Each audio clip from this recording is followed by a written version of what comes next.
Ayan, welcome sa aking channel, Joylyn JB. Ayan guys, nandito kami sa mga souvenir items. Ayan, habang kami ay namamasyal, ayan, pumunta kami dito kasi may bibilin kaming mga souvenir. Ayan, sa dami ba naman ng pagpipilian, pero isa lang talaga yung nagustuhan namin ito. Ito yung pera ng Taiwan. Pero ano siya, ref magnet siya. Pero yung design niya is pera. Pero napakaganda kasi 3D. O 'di ba?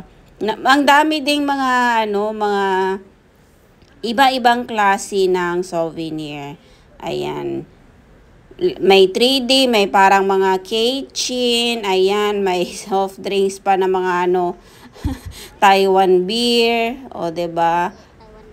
Tapos yung Taiwan wine, napakadami iba-ibang may mga ano pa yung soju ba yun? Ang dami talaga guys na maguguluhan ka yung sikat na mga milk tea, o 'di ba? Ang dami tapos yung mapa ng Taiwan. Depende din pala yung price nito, depende din sa klase ng souvenir na gusto mo. Pero yung sa aming binili namin, yung ano talaga siya, yung pera kasi maganda. Maganda siya. May pagka din, mahal konti pero maganda talaga.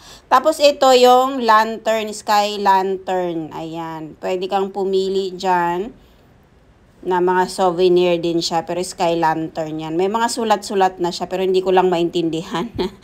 So, yun lang guys. Thank you for watching. Share ko lang yung mga pinuntahan namin.